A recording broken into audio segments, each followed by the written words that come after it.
더불어민주당 추미애 의원 전화로 연결해 보도록 하겠습니다. 의원님 안녕하세요. 네, 안녕하세요. 의원님 일단 김건희 여사 문제 좀 질문을 좀 들어볼게요. 지난 네. 주말에 검찰에서 대면 조사했습니다. 다만 네. 장소는 서울중앙지검이 아니라 종로구 창성동 경호처가 관리하는 보안청사. 네. 이 사안 어떻게 보고 계십니까? 경호처가 관리하는 보안청사를 우리는 안가라고 하죠. 과거에 그렇게 불렀는데요. 예. 이 영부인이 무슨 대통령도 아니고 면책특권이 있는 것도 아니잖아요. 예. 네. 그런데 수사 대상이나 수사 목적이나 수사 내용이 다 깜깜이고 블라인드 처리되어 있는데요. 예. 사실 영부인 수사는 제가 법무부 장관 시절에 이미 이것으로 수사 지휘도 내렸고요. 수사가 워낙 안 되기 때문에 예. 현직 검찰총장의 가족 비리 연루 의혹이어서 제가 이제 수사에서 손 떼라고 수사 지휘를 내렸어. 수사가 안 되기 때문에. 예. 네. 그런데 그 후로도 검찰총장은 서울중앙지검장 이성윤한테 내 눈에 보이는 게 없냐라고 겁박을 하고요. 그런 식으로 아마 일선에 일일이 전화를 해서 수사를 못하도록 수사 압박을 가했을 겁니다. 수사 외압을 행사한 거죠. 이번에 그랬을 거라고 추정하시는 겁니까? 이미 그렇게 증언을 한 분이 이제 이성윤 지금 당선된 예. 의원이 되셨지만 그분이 그렇게 수사 외압이 있었다라고 고백을 하셨죠. 일찍이. 당시에요? 예, 알겠습니다. 네네네. 예. 네. 그리고 사실은 중요 인물이 블랙펄 인버스트의 이종호 씨예요. 예. 갑자기 최근에 이제 세간에 알려지게 됐는데요. 그것도 전혀 다른 사건으로 예. 최근에 그 최혜병 사망 사건 관련해서 임성건 사단장에 대한 구명 로비를 한 사람이 이 블랙펄 인베스터의 대표였던 이종호 씨예요. 네. 네. 그런데 이분은 도이치모터스 주가 조작의 공범입니다. 예. 네. 그런데 그 블랙펄은 어떤 회사냐면 김건희 여사의 주가 조작을 증명하는 증거 서류에 해당하는 김건희 엑셀 파일을 작성한 곳이에요. 예. 이른바 김건희 엑셀 파일이라고 엑셀 김건희 씨의 주가 조작을 증명하는 증거물이에요. 예. 그대로 주가 조작이 시행이 됐던 거죠. 그래서 1심 판결문에도 이종호 씨가 그 주가 조작을 하면서 이 계좌 김건희 씨의 계좌 엑셀 파일에 등장하는 김건희 씨의 계좌를 관리하고 운용했을 것으로 판단을 했던 거죠. 그러면 김건희 씨도 문자를 주고받고 주가 조작에 공모 직접 가담한 흔적이 곳곳에서 발견이 되는 것인데 예. 1심 판결문만 가지고도 김건희 씨를 얼마든지 수사할 수가 있어요. 예. 네. 알겠습니다. 기소조차 할 수 있는 예. 거죠. 그런데 예. 네, 이 임성근 씨 사건 때문에 이종호 씨가 급부상을 하니까 예. 다급해진 것 같아요. 수사를 빨리 덮기 위해서 조사라기보다는 예. 수사 덮기 마무리 수순으로 들어간 것이 아닌가라는 것이 정확할 겁니다. 그러면 의원님의 추측으로는 지금 조사를 시기를 이 시점에 택한 건 이종호 씨가 임성근 사단장 문제로 자꾸 언론에 보도가 되니 더 뭔가 나올 것이 두려워서 여기서 마무리 짓기 위해서 지금 부랴부랴 수사를 한 거다 이런 말씀이신 거예요? 그렇죠. 이종호 씨는 키맨인데요. 예. 이 키맨을 어떻게든 그 김건희 씨를 오랫동안 재산 관리를 해온 상황이니까 뭐 돈도 빌려줬고 또 아까 엑셀 파일을 관리했고요. 예. 또 이종호 씨의 사촌이 아마 직접 실행을 한 것으로 보이는데 그런 사람을 수사 주요 시기에 그러니까 대선 직전이죠. 대선 전후를 해서 알겠습니다. 해외 도피를 하게 했고요. 그래서 언론 사건을 매장시키겠다 하는 김건희 씨, 윤석열 씨의 그런 결심 아닌가 싶어요. 알겠습니다. 일단 저 이종호 씨 관련돼서 지금 수사를 진행했을 것이라는 거는 추미애 의원의 개인적인 지금 추측으로 제가 좀 정리를 하도록 하겠고 여당에서는 이거 의혹을 명쾌히 해소하려는 서울중앙지검 수사팀의 의지와 영부인의 결단으로 성사된 것이다. 뭐 이렇게 얘기하던데요. 수사검사가 검찰총장을 패싱하고 예. 안가에 그 신분증을 내고 기어 들어간 것이 무슨 예. 수사팀에 수사 의지가 있는 겁니까? 이미 수사 의지 대신에 예. 얌전한 그 충견처럼 꼬리를 내린 거고요. 예. 수사 안 하겠다, 수사 못 그래요? 한다는 예. 그런 그 꼴을 보인 거죠. 못 볼 꼴을. 그리고 영부인의 결단이라고 하는데요. 이것은 영부인의 수사 농단입니다. 감히 어떻게 너희들이 나를 수사해 이렇게 안가에 와서 알현이나 하고 가 그런 거 아니겠습니까? 그래서 예. 네 수사 대상이나 수사 목적이나 수사 내용 다 깜깜이인데 예. 무슨 수사 의지가 있다고 하는지 이해가 안 갑니다. 의원님, 그 네. 언론 보도에 따르면 종로구 창성동에 있는 경호처가 네. 관리하는 보안 청사라고 보도가 됐거든요. 네네. 그게 안가를 의미하는 겁니까? 좀 청사는 왠지 이 사무실 건물이고 안가는 집 같은 느낌인데 두 개가 동일한 거예요? 뭐 그런 사무실 속에서도 뭐 예. 그런 공간이 있을 수가 있는 거죠. 네. 예, 알겠습니다. 네. 그러면 네. 장소를 그쪽으로 선택한 이유는 뭐라고 보세요? 대통령실과 이제 중앙지검은 경호상의 문제라고 얘기를 하고 있던데요. 그러면 그 전직 대통령들도 경호 대상인데 예. 그분들도 검찰에 불러서 출두를 시키고 했지 않습니까? 과거에. 예. 네. 그렇게 한 사람이 한동훈 씨고 윤석열 대통령이고 했잖아요. 예. 네. 그런데 그 경호 대상을 그분들은 왜 불렀습니까? 그리고 검찰청사가 보안에 취약한 시설인가요? 앞뒤가 안 맞는 얘기를 하죠. 현직 예. 대통령은 임기 중에 면책특권을 가지지만 김 여사는 민간인이죠. 예. 네, 그래서 검찰이 불려갔다라고 보는 게 맞습니다. 알겠습니다. 네, 그래서 이런 모든 재반 정황이 예. 우리나라의 그 실제 그 비선 권력은 대통령 위의 비선 권력은 김건희 여사라는 생각의 그 소문이 틀린 말이 아니다 이렇게 진단합니다. 지금 저 연결 상태가 좀 좋지 않아서 잘 들리진 않았는데요. 네. 김건희 여사가 비선 권력이다 이렇게 말씀하셨던 겁니까? 네네.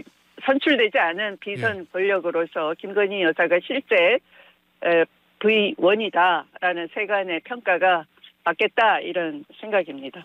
그러세요? 예, 알겠습니다. 네. 일단은 추미애 의원은 그렇게 보신다는 거고 네. 저기 이번에 또 하나 논란 중에 하나가 소위 말하는 이원석 검찰총장 패싱 논란인데 네네. 이창수 서울중앙지검장이 왜 이원석 총장에게 사전 보고 없이 김건희 여사 소환 조사를 진행했다고 보십니까? 이건 예정된 일인데요. 예. 이창수 서울중앙지검장은 사실은 당시 윤석열 검찰총장 시절에 윤석열의 대변인이었어요. 예. 네, 그러니까 이분을 서울중앙지검장으로 임명할 때 내 혀처럼 내 생각을 잘 알고 있는 내 부부의 약점을 잘 알고 있는 사람이 수사를 하도록 해야 되겠다 이렇게 짜여진 각본이 있었지 않겠습니까? 그러니까 이원석 검찰총장도 그 인사에 예. 이창수 전 대변인을 중앙지검장으로 앉힐 때 그 인사에 동의를 하지 않았다라는 보도가 있었죠. 예. 네, 그러니까 윤석열 가족 비리를 수사하는데 적합하지 않은 인물로 용산에서 오히려 이 사건을 특별 관리를 해왔다라고 하는 게 맞을 것 같고요. 예. 네, 그래서 이원석 총장이 본인의 말이 허언증 환자처럼 돼버렸으니까 법 앞에 예외도 없고 누구나 법 앞에 평등하다를 보이겠다라고 단호하게 얘기를 했지만 그게 다 약속이 안 지켜지고 허언증처럼 돼버렸잖아요. 예. 그래서 어제 사과를 한 것이라고 보입니다. 의원님, 그러면 이 검찰 내 소위 말하는 친윤 검사, 이걸 검찰을 이렇게 불려도 되는지 모르겠는데 검찰 조직 내 친윤 검사와 비윤 검사의 충돌이 있다 이렇게 보고 계세요? 친윤 비윤 뭐 그렇게 충돌까지は모르겠는데요. 네, 그 윤석열 검찰총장 시절 이렇게 보면은 제가 그 지휘 법에 따른 장관으로서의 감독인데도 불구하고 검찰총장의 범죄 사실에 대해서는 눈을 감고 그것을 검찰 조직 자체를 건드린다 이렇게 전체가 검찰주의자처럼 저항을 하던 모습이 떠오르는데요.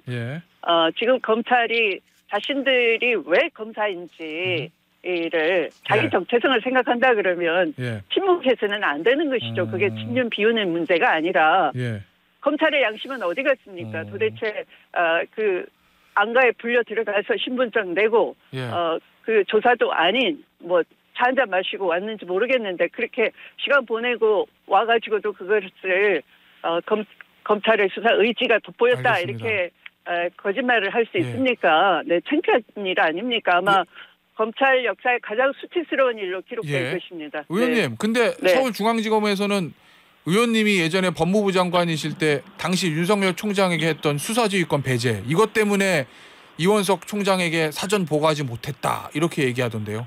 네, 참 우스운 일입니다. 저의 지휘를 이제 와서 바이블로 여기는 것을 보니 정말 조급해도 어지간히 조급한 모양입니다. 그래요? 사실 그 당시 윤석열 검찰총장의 부인과 장모의 주가 조작 비리에 대해서는 이해 충돌 사안이기 때문에 당연히 제가 검찰총장의 수사 지휘권을 배제를 해야 되는 게 맞는 거죠. 그런데 이원석 검찰총장은 그런 이해 충돌이 없을 거 아닙니까? 그러면 당연히 그 법무부 장관에게 내 수사 지휘권을 복원해 달라라고 요구를 해야 되고요. 하지 않는다면 직을 걸어야 되는 것이고요. 자, 법무부 장관은 이해 충돌 사안이 아니라면은 얼른 지휘권을 복원해주고 또 검찰총장 지휘 아래에 다각도로 수사를 당당하게 떳떳하게 받도록 검찰청사에 불러서 조사하게 하는 게 맞는 거죠. 의원님, 그 수사지휘권 회복 관련해서요. 얼마 전에 JTBC 단독 보도가 있었는데 이런 내용입니다. 이달 초에 이원석 총장이 박성재 법무부 장관에게 이 사건 관련해서 수사지휘권 회복을 요청했는데 거부당했다. 이게 JTBC 단독 보도 내용이거든요. 왜 거부당했다고 보십니까? 아마 그 용산의 그 하명이 있었지 않았나 생각합니다. 최근에 민정수석 부활이라든가 뭐 이런 걸 보면 검찰 인사를 보면은 윤석열 부부의 사법 리스크를 관리하는 인사에 불과하다. 그들의 검찰 조직을 공정하게 이끈다라든지 그들의 능력, 수사 능력 이런 걸 보질 않고요. 얼마나 용산과 호흡을 잘 맞추어서 이것을 사법 리스크를 국민의 시선으로부터 돌리고 묻어버리느냐, 제대로 암장을 하느냐 그런 능력을 보고 발탁한 인사 아닌가 싶습니다. 알겠습니다. 자, 의원님 주제를 바꿔서 민주당 전당대회 얘기 좀 해보겠습니다. 뭐 지금 이재명 당대표가 현재까지 이제 90% 이상의 누적 득표를 얻어서 압승을 예상되는 상황인데 거기다가 저 최고위원들도 거의 다 친명 일색이어서 당이 너무 한쪽 방향으로 가는 거 아니냐라는 일각의 지적도 있는 것 같던데 어떻게 보세요? 국정 상황이 검찰 독재 정권에 저항하는 국민이 많아지고 있는 상황이고요. 현재 나와 있는 최혜병 사망 사건, 또 김건희 여사의 도이치모터스 주가 조작 의혹, 명품백 수수 사건 같이 국민적 분노가 한계치에 오르고 있는 중이죠. 이런 상황에서 국민과 함께 싸워왔던 현재의 당대표였던 이재명 대표를 중심으로 야당이 대여 투쟁에 대해서 힘을 갖고 제대로 하라라는 것에 힘을 실어주는 국면이 아닌가. 그래서 결과도 그렇게 나오지 않나 이렇게 생각하고 있습니다. 자, 그 김두관 후보가 의원님 SNS에 뭐 쓰레기 표현했다가 저 후보의 뜻이 와전된 거다, 실무팀의 실수다 그러면서 삭제한 일도 있었고 이 연설에서는 이렇게 얘기했더라고요. 전당대회가 한 사람을 위한 형식적 행사가 된다. 당원을 표 찍는 기계로 취급한다. 이렇게 얘기했던데 김두관 후보의 이 언급에 대해서는 어떻게 보고 계십니까? 아마 그런 국민적 열망을 담아서 그 당원들이 그렇게 민주당과 또 민주당의 그 지휘부가 검찰 독재에 제대로 맞서 싸울 수 있는 대표여야 된다라는 생각이 결집돼서 나온 현상에 대해서 김두관 후보가 불편감을 드러내는 것 같은데요. 표를 얻기 위해서는 자기도 검찰 독재에 이재명보다 더 잘 싸울 수 있다를 주장하고 그렇게 보이시면 표는 저절로 오는 것이지 그렇게 막말 험한 말 한다고 표가 오지는 않을 것 같아요. 알겠습니다. 자, 의원님 마지막 질문이 될 것 같은데요. 이 지금 오늘 여당 전당대회가 한창 벌어지고 있고 오늘 이제 결과 발표거든요. 네. 여당의 전당대회 사항은 어떻게 지켜보셨습니까? 어떻게 평가하십니까? 전당대회라기보다는 폭로대회, 누가 더 교활하고 교묘하게 엉큼한 범죄를 저질렀 나를 서로 국민 앞에 납불켜 가면서 폭로하는 대회였던 것 같아요. 예. 저는 자격 미달 후보들의 말이 안 되는 비방전이었다라고 생각을 하고요. 예. 국민들 앞에 정말 그 부끄러운 일을, 예. 그러니까 부끄러운 일을 부끄러워하지도 않는 그런 후보들 같은데요. 예. 정치를 왜 하는지, 무엇이 정초해야 되는지, 정치의 기본도 안 갖춘 그분들에게 한번 국민들이 묻고 싶을 것 같습니다. 알겠습니다. 저 하나만 더 질문을 드리죠. 앞서 이제 엉큼한 범죄 이렇게 표현해 주셨는데 그러면 이 여당 전당대회 과정에서 여러 가지 폭로가 나왔잖아요. 네네. 그걸 기화로 해서 민주당에서는 뭐 수사 의뢰든지 특검이라든지 뭔가 공세를 취할 계획을 가지고 계십니까? 네, 아마 이제 지금의 민주당 전당대회이기 때문에 원내대표 중심으로 해서 계속해서 시국 대응을 잘 관리하고 있는 것 같은데요. 예. 그런 걸 종합적으로 면밀히 보고 있지 않나 판단이 됩니다. 알겠습니다. 그럼 민주당 전당대회가 끝나봐야 가닥이 잡힐 것 같다 뭐 이런 취지시군요. 네네네. 예. 알겠습니다. 의원님. 오늘 인터뷰는 여기서 마무리하도록 하겠습니다. 지금까지 제가 그 박정훈 대령 오늘 6차 공판을 가고 있는 중이었어요. 예. 도중마다 조금 연결이 수월치 않았던 것 같습니다. 응원해 주시기 바랍니다. 박정훈 대령님. 알겠습니다. 의원님 여기서 마무리할게요. 더불어민주당 추미애 의원이었습니다. 감사합니다. 네, 감사합니다.